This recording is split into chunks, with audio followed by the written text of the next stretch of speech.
Witcher fan base is not an easy fan base to please. And so when we heard that Netflix was creating a series based on the books, we were nervous. Netflix has created some great things and some not so great things. And when I say that the Witcher fan base is hard to please, that is not an insult. It is a point of pride for many people. Many people consider it a point of pride for their country because it is a very popular book published by a Polish author that is inspired by Polish folklore. It is such a point of pride to Polish people that the Prime Minister of Poland gave a copy of the Witcher game to Barack Obama. On a personal note, it also inspired me to visit the country of Poland, and I ended up falling in love with Poland and hope to return someday. So now season 1 is out. What do I think? I'm not speaking for all fans of The Witcher, but I will say for myself, as a fan of the books, I love this show.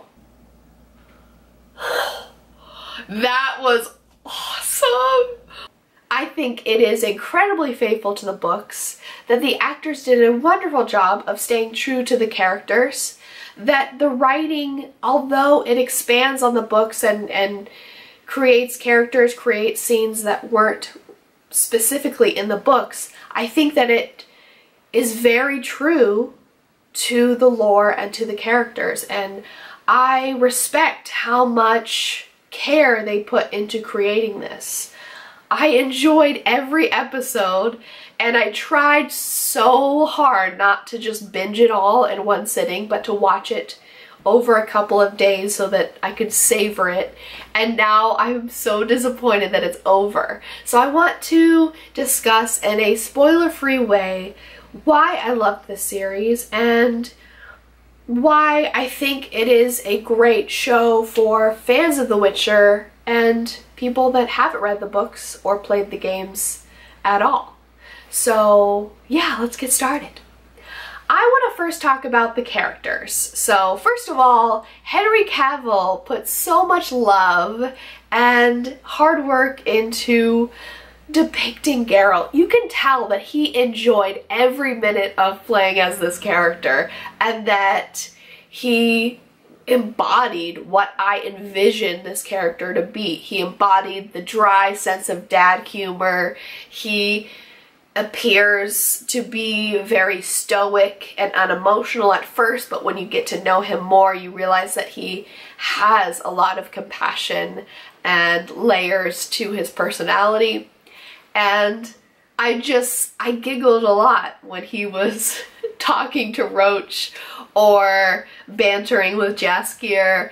And speaking of Jaskier, that's another character that was just textbook what I imagined. Like Henry Cavill and Joey Bailey as Jaskier. They were the two characters that, like, literally what the picture that I had in my head was on screen. Like, I always imagined Jaskier having kind of like this boyishly cute face, even though he is almost middle-aged in the books. I imagine that he has like this boyishly cute face and almost a stupid arrogance about him, and I thought that they did it so well. Like, at the very first moment I saw him, even before he said his name, I knew it was him, and I was screaming both inwardly and outwardly. And when you see Geralt and Jaskier together, it's just so hard not to laugh. And that's perfect because the books are really funny at times. A lot of dry humor, a lot of these two foil characters clashing heads, and it was beautiful. It was so entertaining, and I think people will love Jaskier even if they haven't read the books. Now let's talk about Yennefer. I love her. So I'm Team Yennefer all the way. She is one of my favorite characters, and she is one of the most misunderstood characters. The way Andre writes is he says very subtle hints about why characters do what they do. He doesn't spell it out for you, and I think that's what a great author does. They imply. They don't tell you what to think, they show you what to think, right? And I always knew that Yennefer was this incredibly broken person, that she must have gone through hell to be as cold as she seems.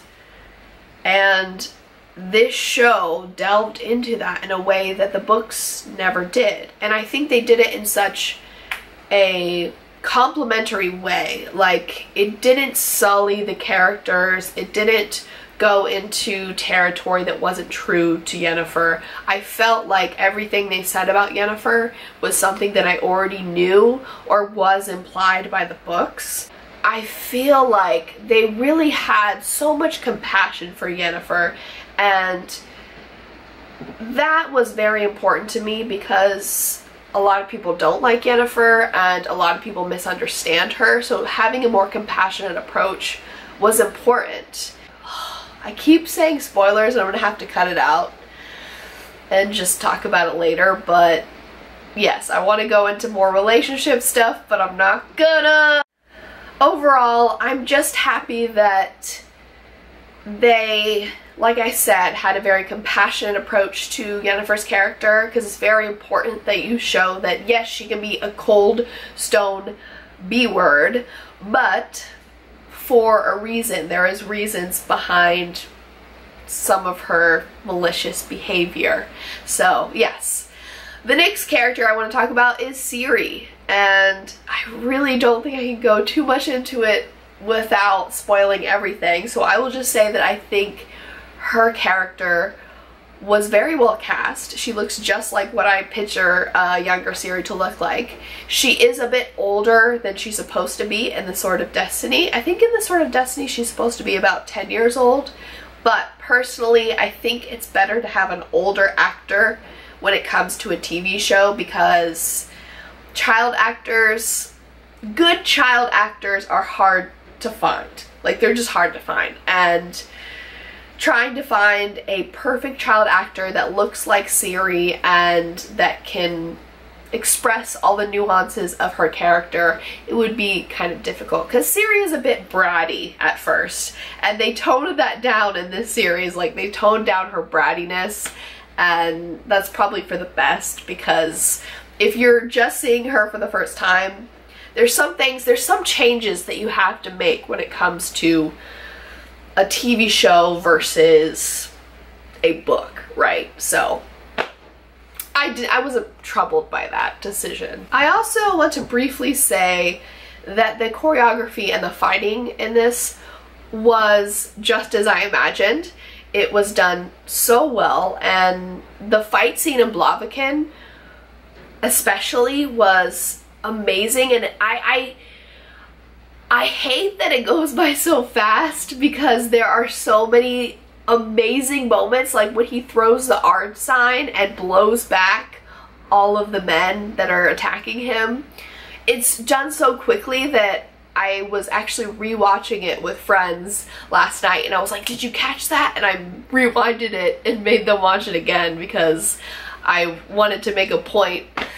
You don't want to watch this show with me, because I will just do things like that. I will say, you have to see this, you have to watch, oh my god, and then I will explain all the folklore behind everything and just bore you to death. So don't watch this show with me, but do watch this show. I'm a fangirl, unapologetic fangirl. There is one little nitpicky criticism I have. They changed the timeline in a way where they show things out of order. And I realize that this is a good decision when it comes to creating a series, because you can see where every character is and how they all come together, right? But it's a bit difficult to follow if you don't know the sequence of events already. Like, I knew that it was told out of order because I've read the book, so I know the correct order.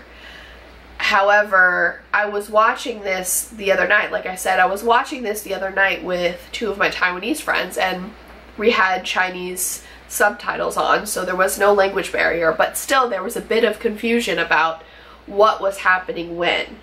And I wonder if they wanted to do kind of like a Westworld situation where it's like you don't really know what's happening when, and that's intentional. But I think it can be a bit confusing.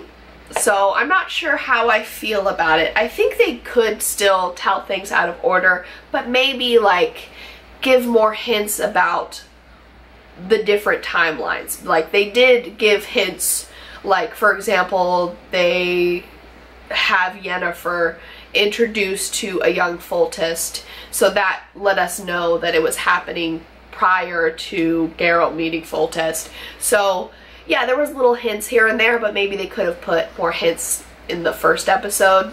Then again, I think I'm being a little bit nitpicky at this point because I'm trying to find things that I don't like, but my overall opinion is that I loved this show and I cannot wait for season 2.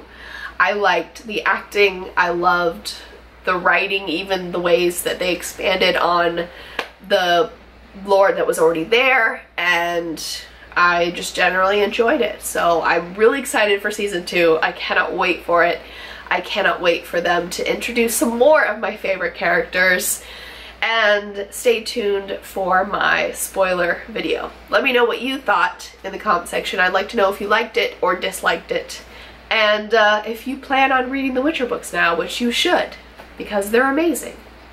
And with that, I should go. This month I'm going to be uploading my reaction and commentary to The Witcher Episode 1. If you're interested in seeing this video, you can check out my Patreon link in the description down below. It only costs $1. And if you're not interested, that's cool too.